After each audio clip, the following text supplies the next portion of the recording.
कक्षा 12 के प्रिय छात्र नमस्कार। मैं आज आपके सामने एक सैंपल पेपर के साथ उपस्थित हुआ हूं और ये सैंपल पेपर है जेएचपी का। अब इस सैंपल पेपर को मैंने आपके सामने इसलिए रखा है कि इससे पहले मैंने एक आदर्श प्रश्न पत्र आपके पास उपस्थित रखा था और उसमें से आपने क्या कुछ किया मुझे पता नहीं, लेकिन आपको सबको उस पर थोड़ा सा और विचार करना चाहिए था। ठीक है, फिर भी मैं आपके सामने ये प्रश्न रख रहा हूं। यहाँ पर जैसा प्रिंट है मैं उसी तरह से आपके सामने रख रहा हूं। प्रतिदर्श प्रश्न पत्रम ये एक है, इसमें से कई सारे प्रश्न पत्र हैं, मैं कईयों की चर्चा करूंगा। अस्मिन प्रश्न पत्र ४४ प्रश्न सन्ति। इस प्रश्न पत्र में 40 प्रश्न हैं। अनुप्रयुक्त व्याकरणम 20 अंका 20 अंका, पठितावबोधनम 10 अंका, संस्कृत साहित्य इतिहास परिचय 10 अंक। इस तरह से 40 अंक के आपके प्रश्न पत्र हुए। अनुप्रयुक्त व्याकरणम बहुविकल्पात्मक प्रश्न। यह अनुप्रयुक्त व्याकरण शुरू कर रहे हैं जो बहुविकल्पात्मक है।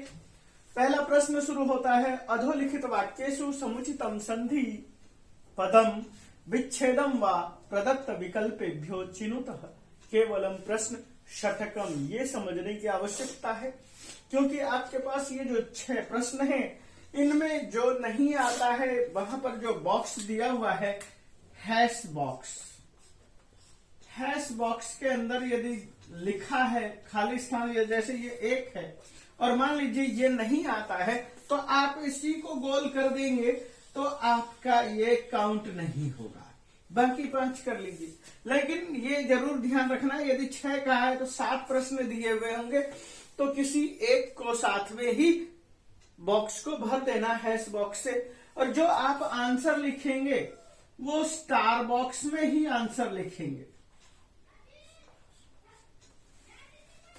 स्टार बना देता हूं।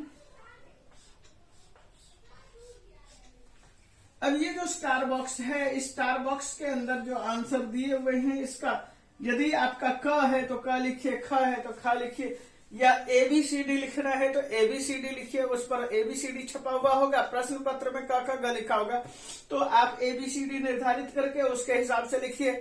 यदि आपने प्रश्न को समझने के लिए यदि आपने ए लिखा है स्मॉल में और कई बार पेन धीरे से हल्का सा बढ़ जाता है तो वो डी दिखाई देने लगता है, इसलिए आपका कई बार प्रश्न दिया हुआ भी उत्तर गलत हो जाता है। आपने यहाँ वैसे क में निशान लगाया है लेकिन यहाँ डी छपने की वजह से आपका उत्तर डी काउंट होगा और यदि वो गलत हो गया तो वो गलत होगा।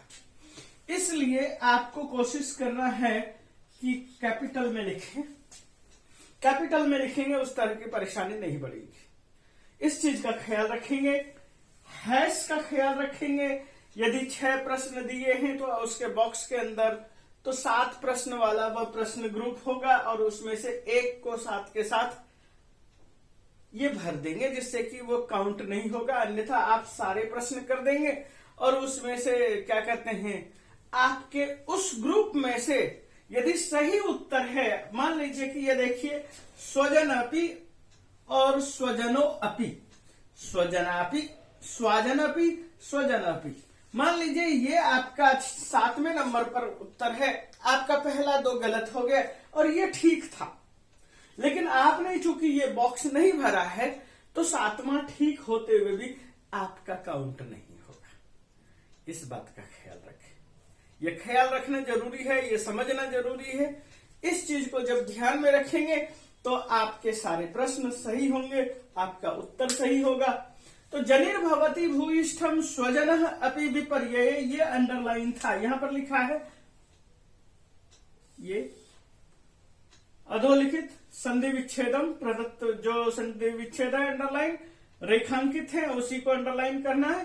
तो स्वजनः जोड़ अपि, ये जो विसर्ग था विसर्ग को ओ हो गया और विसर्ग के बाद जो अ था उसको हटा दिया, अवग्रह बना दिया। इसी को कहते हैं पर रूप संधि।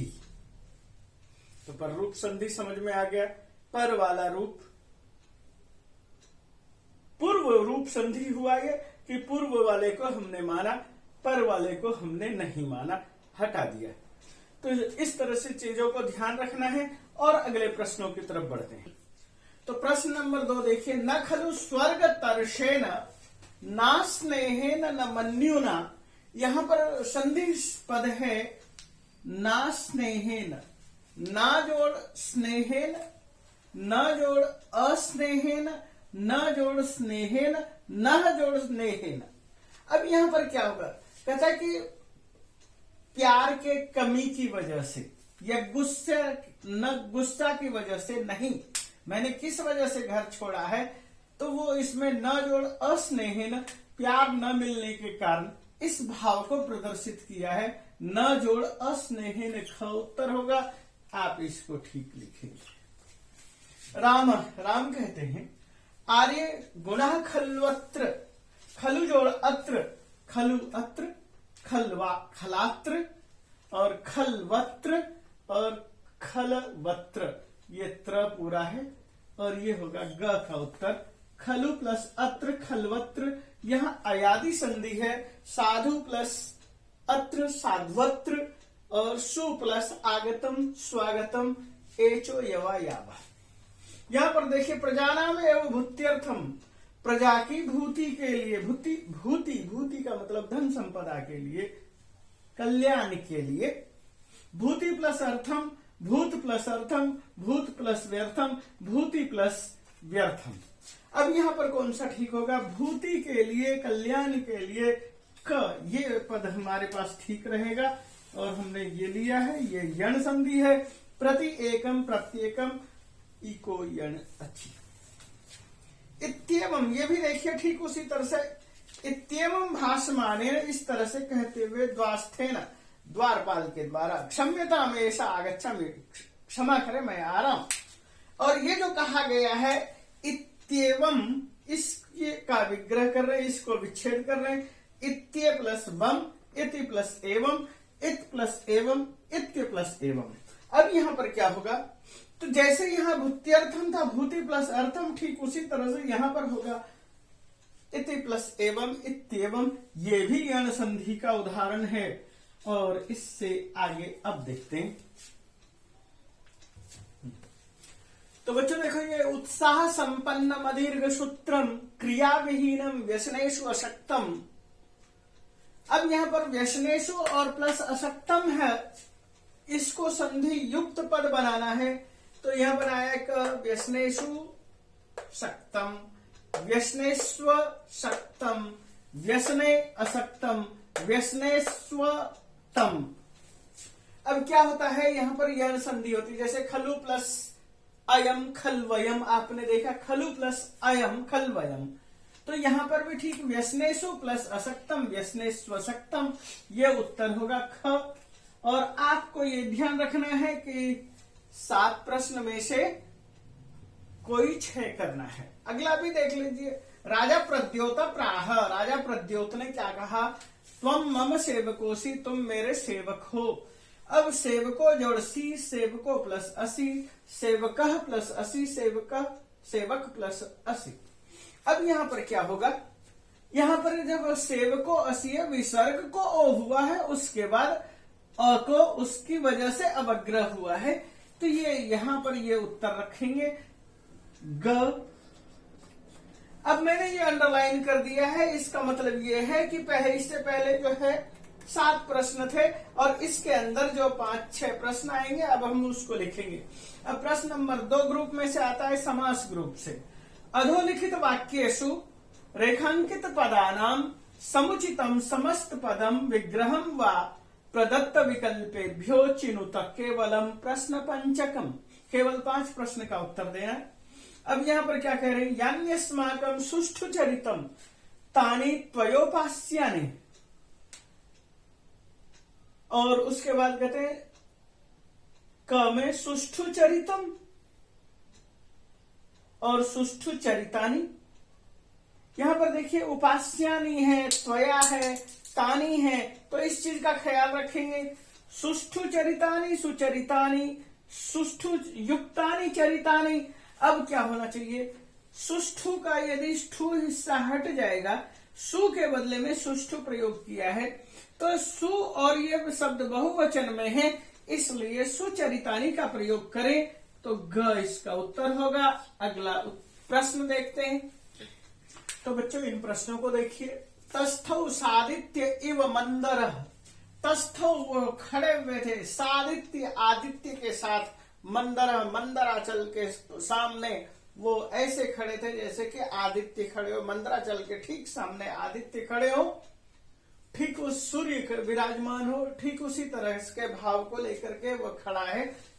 कौन? बुद्ध। सा प्लस आदित्य, सह प्लस आदित्य, आदित्य न सहितम, आदित्य सहित, तो क्या हो सकता है? स वह आदित्य न सहित, तो यहां पर सादित्य, सह आदित्य इव, यहां पर ये प्रयोग है, वह आदित्य के समान। वह जो था आदित्य इव तस्थौ, यहां ये भाव है, इस चीज को लेकर के कहा गया है ख में।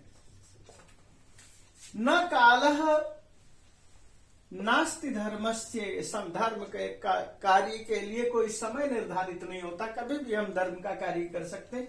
इस भाव को लेकर के यहां पर कहा गया है न काल, अकालः, आकालः, न समयः।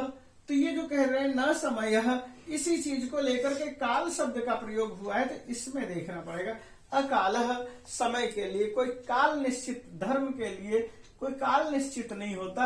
यहां पर ये है अकाल से तात्पर्य बुभुक्षा, भूखमरी वह नहीं है, बल्कि यहां पर इसका ख उत्तर है। स अश्व पृष्ठात अवातरत, व घोड़े के पीठ से उतरा। अश्वात पृष्ठात, अश्वस्य पृष्ठात, अश्वम पृष्ठात, अश्वेन पृष्ठात। यहां पंचमी है, षष्ठी है, या द्वितीय है, या तृतीय है, तो कौन सा होगा? अश्वस्य पृष्ठात, अश्व पृष्ठात, ये भाव है, इसका ख उत्तर होगा। और उसके बाद देखिए, चिरम निमग्नोपि सुधा समुद्रे न मंदरो मार्दवम अभ्युपैति। तो सुधा समुद्रे, सुधा समुद्रे, सुधाया समुद्रे, सुधायाम समुद्रे, सुधया समुद्रे, यह तृतीय है, या सप्तमी है, या षष्ठी है, यह प्रथमा है, तो कौन सा होगा? ये तो पहले से दिया ही हुआ है, तो इसमें कुछ करने की जरूरत। सुधा के समुद्र में, तो ये ख इसका उत्तर होगा, और हमने इस उत्तर को यहाँ पर लिखा। और अगला प्रश्न, तो इन प्रश्नों को देखिए। यहाँ पर राजलक्ष्मी है, और ये क्या कहते हैं? सर्व विद्या निष्णाता जाता। राजलक्ष्मी शब्द है, राजलक्ष्मी भोजराजम भोज कुमारम गमिष्यति। ये जो राजलक्ष्मी है, धन संपदा है, ये भोज कुमार के पास चली जाएगी, ऐसा विचार किया। क राज्य लक्ष्मी, राजानाम लक्ष्मी, राज्ञा लक्ष्मी, राजसु लक्ष्मी। ये जो राजलक्ष्मी की व्याख्या करेंगे, विग्रह करेंगे, तो कैसे करेंगे? राज्य लक्ष्मी, राजलक्ष्मी, ये रहेगा क उत्तर। तो याद रखिए क। राजकुमारी मदालसा सर्व विद्या निष्णाता जाता, सारी विद्याओं में निष्णात हो गई। सर्वा विद्या निष्णाता, सर्वासु विद्यासु निष्णाता, सर्वाम विद्या निष्णाता, सर्वाभि विद्या भी निष्णाता। यह प्रथमा है, यह सप्तमी है, या द्वितीय है, या तृतीय है। सर्वासु विद्यासु निष्णाता, सर्व विद्या निष्णाता, ये यहाँ पर ये भाव है, सभी विद्याओं में निष्णात हो गई। ख उत्तर इसका ठीक है। और उसके बाद देखो प्रश्न ये अंडरलाइन कर दिया है। इसके नीचे देखिए तीसरा प्रश्न शुरू करते हैं। अधोलिखित वाक्येषु रेखांकित पदानाम समुचितम संयोजितम विभाजितम व प्रकृति प्रत्ययम प्रदत्त विकल्पेभ्यो चिनुतः केवलम प्रश्न षटकम। केवल 6 प्रश्न का उत्तर देना है। देखो स्वाम, 1 नंबर, स्वाम चातुर्वर्तितम, रक्ष प्लस क्षत्रिय, यहाँ पर ये अंडरलाइन है। अश्व पृष्ठाद अवातरत, यहाँ रक्ष और क्षत्रिय से आपका क्या स्वरूप बना? यह शब्द क्या बना? रक्षत बना या रक्षण बना? यहाँ पर ये देखना है कि अश्व पृष्ठाद अवातरत, रक्ष का पुल्लिंग का प्रयोग करेंगे, तो यहाँ रक्षण का प्रयोग करेंगे, रक्षमाना नहीं करेंगे, रक्षितव्य नहीं करेंगे। रक्ष का नपुंसक लिंग में है, ये पुल्लिंग में है, और वो जो राजकुमार है वो तो पुल्लिंग है। रक्षमाना है, यहाँ आएगा नहीं। रक्षितव्य, ये तव्यत प्रत्यय है, ये शानत प्रत्यय का है। अच्छा चलिए इस चीज को यहाँ पर छोड़ते हैं और इसका उत्तर रखते हैं ख, और आगे प्रश्न देखते हैं। तो इन चीजों को देखिए, यहाँ पर प्रत्यय चल रहे हैं। आर्य कह परित्रातव्य, किससे रक्षा करनी है? परि प्लस त्र प्लस तव्य, परि प्लस त्रा प्लस तव्यत, परि प्लस त्रय प्लस तव्यत, परि प्लस त्रा प्लस तव्य। तो कौन सा ठीक होगा? परि उपसर्ग है, त्रा धातु है और तव्यत प्रत्यय है, परित्रातव्य ख। हम इसका उत्तर मानकर लेकर चलेंगे। आ प्लस गम प्लस त और फिर है प्रत्यागतम। च विदधाना, आ प्लस आगम, आगत, आगतम और अवगतम। इनमें से क्या हो सकता है? आगतम प्रत्यागतम इस तरह का हमने पढ़ा है, तो उत्तर होगा ग। नेक्स्ट है अयम मद भक्ति दृश्य प्लस त प्लस टा। दृष्टा, दृष्टा, दर्शिता, दृष्ट, इनमें से कौन सा होगा? मेरे प्रति भक्ति दिखाई, दृश्य प्लस त प्लस टा, दर्शिता, ये ग इसका उत्तर होगा। जरा मरणम, मरणार्थम, जरा मतलब बुढ़ापा, मरण मतलब मृत्यु, इनके लिए, इनसे बचने के लिए ही तपोवने प्रविष्ट, तपोवन में प्रवेश किया है। प्र प्लस विष्ट, प्र प्लस विष प्लस त, प्र प्लस विष प्लस त, प्रविष्ट। अब इनमें से कौन सा होगा? तो हमारा उत्तर ये है प्र उपसर्ग है, विष धातु, त प्रत्यय का रूप है, प्रविष्ट, और इसका उत्तर हो जाएगा ख। और इससे आगे अगला प्रश्न देखते हैं। अब इन प्रत्ययों को भी देख लीजिए। 6 नंबर क्वेश्चन में दिया है रुद प्लस तव्यत प्लस काले सौमित्रिणा धनुर्गृहीतम। रोने के समय पर सुमित्रा पुत्र ने, अर्जुन ने धनुष ग्रहण कर लिया, धनुष पकड़ लिया। अब यहाँ पर इसका रुदितव्यत का बनाया, रुदितव्या, रुदतव्य, रोदितव्य और रोदितव्यम, कौन सा ठीक होना चाहिए? और आपका उत्तर ये होगा रोदितव्य काले, ग उत्तर। तदन्वय शुद्धिमति प्रसूत, यह प्रसूत शब्द है। शुद्धिमत्तर के बाद शुद्धिमत्तर, प्र प्लस सु प्लस क्त, प्रा प्लस सु प्लस क्त, प्रसु और क्तवतु, प्रसु और तुमुन, इनमें से कौन सा प्रत्यय होगा? और इन प्रत्ययों को भी देख लीजिए।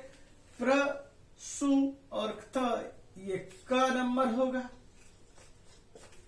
अब ये देखिए प्रश्न नंबर 4 शुरू होता है समुचितम उपपद विभक्ति रूपम चिनुतः। या उपपद विभक्ति रूप चुनना है। ये 3 प्रश्न है, केवलम प्रश्न त्रयम। जैसे कि मैंने आपको बताया 4-5 प्रश्न होंगे, तो 3 प्रश्न को ही छांटना है, बाकी हैश बॉक्स में को भर देना है। यहाँ पर है, पहला है डैश न प्रमदितव्यम, प्रमदितव्यम, प्रमाद नहीं करना चाहिए। न प्रमदितव्यम, प्रमाद नहीं करना चाहिए। किससे? आपने पाठ अनुशासनम पाठ में पढ़ा और वहां पर लिखा था न व्यंजन के बाद से पहले वह पंचमी विभक्ति का प्रयोग होगा।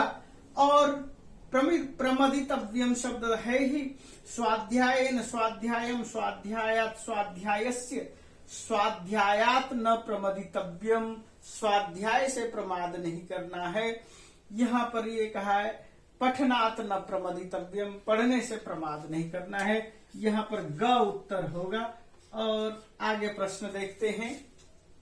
आगे देखिए प्रश्न है आकार सदृश प्रज्ञ, आकार सदृश प्रज्ञ और डैश है सदृशागम।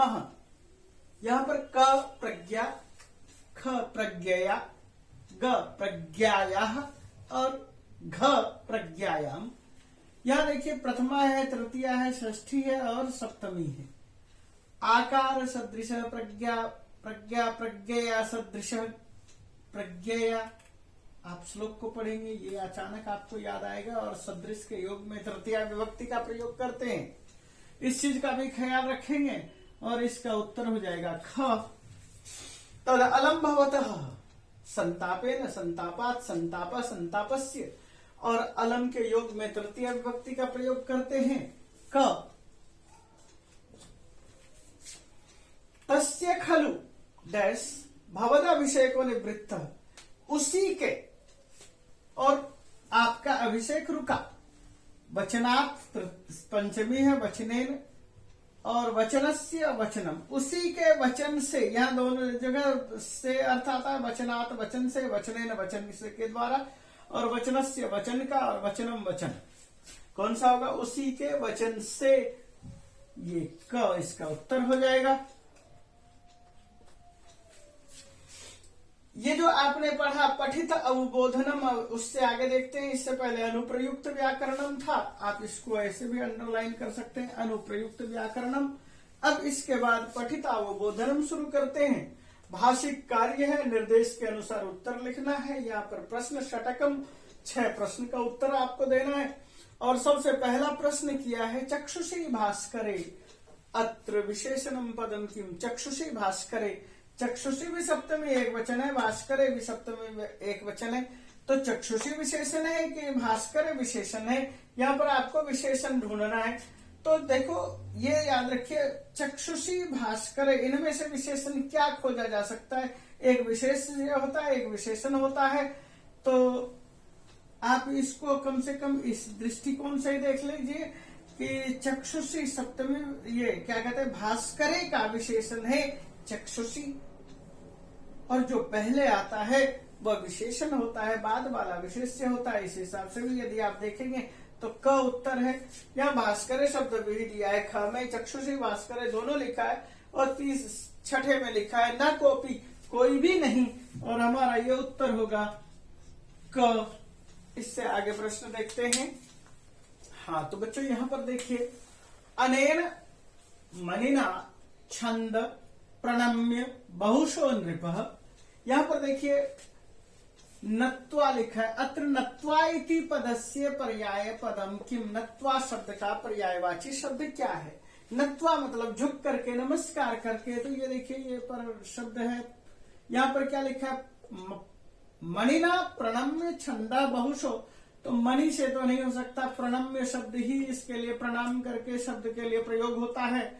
और हमारा उत्तर होगा ख, यस्या शक्र समो भरता, जिसका पति शक्र के समान है, इंद्र के समान है। अत्र यस्या इति पद सर्वनाम पदस्य पदम कस्मै प्रयुक्तम।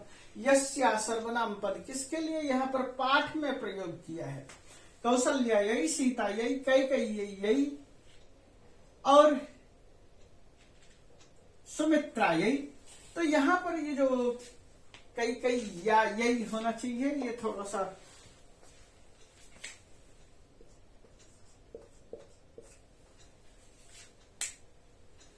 अब यहाँ पर शब्द क्या होगा, इसका क्या उत्तर हो सकता है? तो उत्तर यही होगा, कैकेयी के लिए शब्द प्रयोग किया गया है, क्योंकि चर्चा ही इस पाठ में कैकेयी की है, और ग इसका उत्तर होगा। इस पाठ के माध्यम से यह बताने की कोशिश की है, मातुर आज्ञा गरियसी, माता की आज्ञा बड़ी है। और इस पाठ में यही बताने की कोशिश है कि कैकेयी चाहती है कि भरत का राज्याभिषेक हो, राम का राज्याभिषेक न हो, क्योंकि वहां पर शुल्क शब्द का प्रयोग किया गया है पाठ में, और ये इस पाठ के लेखक महाकवि भास हैं। चौथा प्रश्न देखिए, रघुनाम अन्वयम वक्ष्य, यह वक्ष्य पद है, इस क्रिया का कर्ता क्या है? रघुनाम है या अन्वयम है या दलीप है या अहम है? ये शब्द इस पंक्ति में तो दिया नहीं है, लेकिन कालिदास कहते हैं कि मैं रघु के विषय में बताना चाह रहा हूं, रघु के वंशजों के विषय में बता रहा हूं, उनके अन्वय के विषय में बता रहा हूं, इसलिए अहम अंडरस्टूड शब्द है, और इसका उत्तर होगा ग। तथा स्थिरी भूय पुरतः पश्यन्। अब यहाँ पर देखते हुए क्या कहते हैं, अत्र पृष्ठता पदस्य विलोम पदम किम। यहाँ पृष्ठता शब्द लिख रहा है, पूछा जा रहा है कि पृष्ठता पीछे का उल्टा क्या शब्द इस वाक्य में किया गया है? ततः पश्यन् पुरतः स्थिरी भूय। पृष्ठता का मतलब पीछे, पुरता का मतलब सामने, इसका उत्तर होगा ग, सामने। और अगला प्रश्न देखते हैं, छठे प्रश्न को देखिए, मुंज तत्पदे अन्यम नियोजयामास। मुंज ने उस स्थान पर किसी और को नियुक्त कर दिया। नियोजयामास क्रिया है, नियोजयामास इति क्रियापदस्य कर्तृपदम किम, इस क्रिया का कर्ता क्या है? मुंज ने नियोजित किया है। अन्यम मुंज तत्पदे, तो हमारा का उत्तर होगा मुंज ने नियुक्त किया, इसलिए ख मुंज। यत्र इदमेव गदति इति, गदति प्लस इति गदति वदति, तति तरुणाम पेड़ों की पंक्ति। अत्र वृक्षाणाम पदस्य, यहाँ पर पेड़ के लिए, वृक्ष के लिए पर्याय पदम किम प्रयुक्तम, पर्याय पद क्या है? गदतीति ततिहि तरुणाम यत्र, तरुणाम और वृक्षाणाम में एक चीज है, वृक्ष का पर्यायवाची है, इसलिए ग को हमने उत्तर बनाया। अगला 6 नंबर ग्रुप से जो उत्तर आता प्रश्न होता है, अधोलिखित वाक्येषु रेखांकित पदानाम प्रसंगानुसारम शुद्धम उत्तरम चिनुत। केवलम प्रश्न चतुष्टयम, केवल 4 प्रश्न। प्रश्न 1 है, भूषणान्य अवमुच्य अस्मै संतप्त मन से ददौ। आभूषणों को उतार करके उस संतप्त मन वाले को ददौ दिया। यहाँ पर ददौ शब्द अंडरलाइन है और इसके बदले में शुद्ध शब्द लिखना है, प्राप्तवान, सूचितवान, अददात और अयच्छताम। तो ददौ के बदले में अददात शब्द का प्रयोग करना है और ये हमारा उत्तर होगा, और ये उत्तर है ग। और इस तरह से आगे प्रश्न देखते हैं। 2 नंबर देखिए, किम रोशनाय रुचिरम त्रिषु पादकेशु। यहां पादकेशु अंडरलाइन है और यहां पर वार्धक्य अंडरलाइन है। किम रोशनाय, तेरे रोष को कम करने के लिए मैं इन 3 पापों को करूं। तो पातकेशु, पातक नीच कर्म, पाप कर्म। सत्येषु पापेषु धर्मसु उत्सवेषु, कौन सा हो सकता है? तो ये हमारा ख उत्तर हो सकता है, पातक यानी पाप। वार्धक्य मुनि वृत्तिनाम योगेन अन्ते तनु त्यजम, और ये कालिदास की पंक्ति है। वार्धक्य मुनि वृत्तानाम, बुढ़ापे में मुनि वृत्ति को धारण करते हैं। योगेन अन्ते तनु त्यजम, और तनु का त्याग योग के द्वारा करते हैं, ये उनकी प्रक्रिया है। तो यहाँ पर क्या कह रहे हैं? युवावस्थायाम, बाल्यावस्थायाम, शैशव वृद्धावस्थायाम, शैशव अवस्थायाम। तो क्या होना चाहिए? वार्धक्य बुढ़ापा, बुढ़ापे के लिए वृद्धावस्था कहते हैं, इसका उत्तर हो जाएगा ग। और भगवान सन्यासी, जो सन्यासी होते हैं, तुरीय आश्रम सेवी, तुरीय आश्रम के सेवा करने वाले होते हैं। और ये तुरीय शब्द है, तुरीय शब्द तात्पर्य क्या है? प्रथम, द्वितीय, तृतीय, चतुर्थ। तुरीय चतुर्थ, ये घ उत्तर होगा। और अजीर्ण भेषजम वारी, और अजीर्ण होने पर, अपच होने पर, बारी पानी, भेषजम औषध होता है। तो इसका क्या उत्तर हो सकता है? दवा के तौर पर देखें भेषज को तो क भेषजम लिखा हुआ है, औषधम, और बाकी को छोड़ देते हैं, क को यहाँ पर अंडरलाइन कर लेते हैं। अपच अवस्था और शुद्ध भोजनम, ये अर्थ है।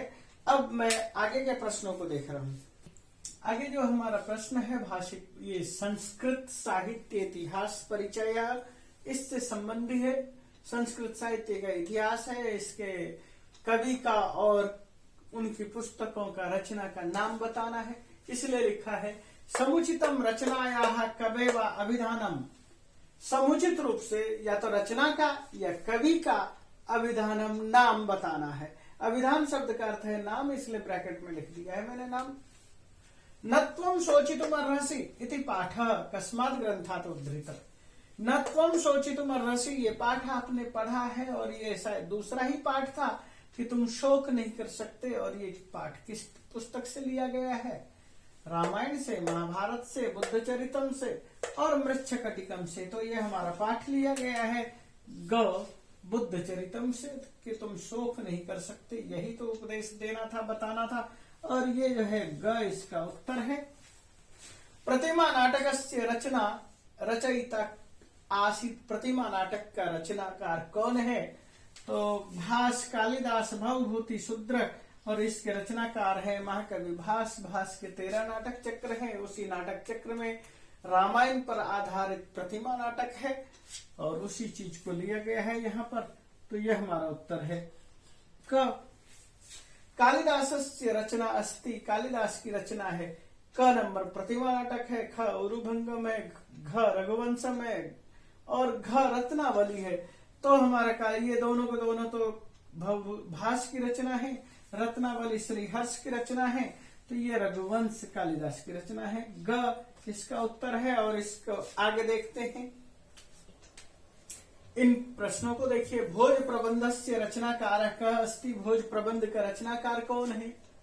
भोज प्रबंध एक पुस्तक है, उसके रचनाकार कौन है? कालिदास, बल्लाल सेन और भाषा मयूर।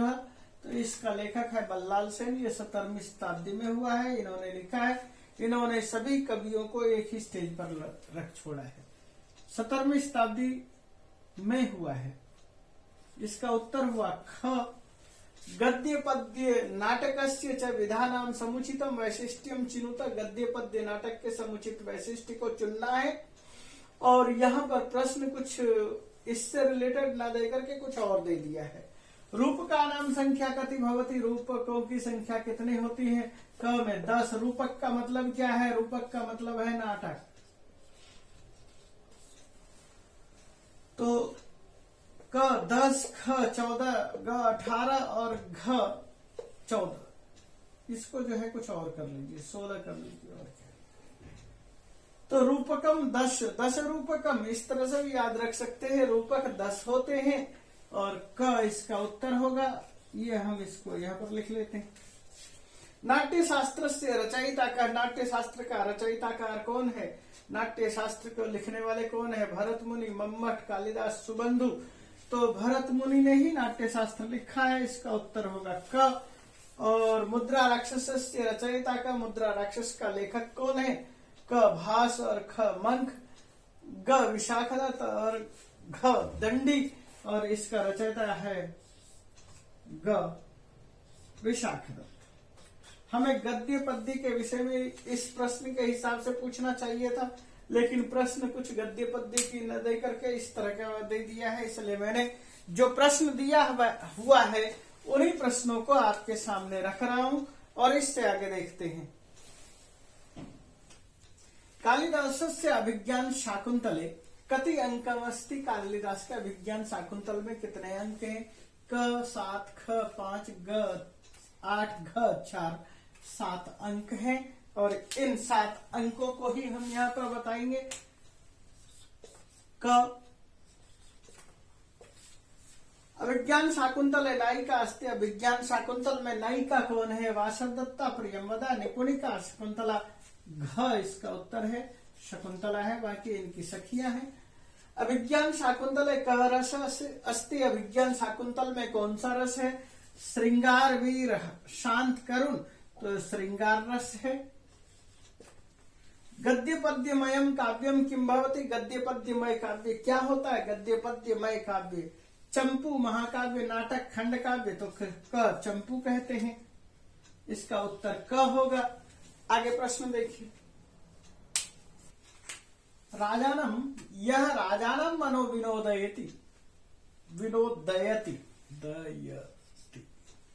स क भवति, जो राजा का मनोरंजन करता है वह कौन होता है? नटी, नर्तक, सूत्रधार, विदूषक। तो इसका उत्तर सीधी सी बात है, विदूषक होगा। घ नाटके भरत वाक्यम पठ्यते, नाटक में भरत वाक्य पढ़ा जाता है। कहाँ पढ़ा जाता है? आदौ, मध्ये, अंते, पताका स्थाने। तो अंते भरत वाक्यम भवति।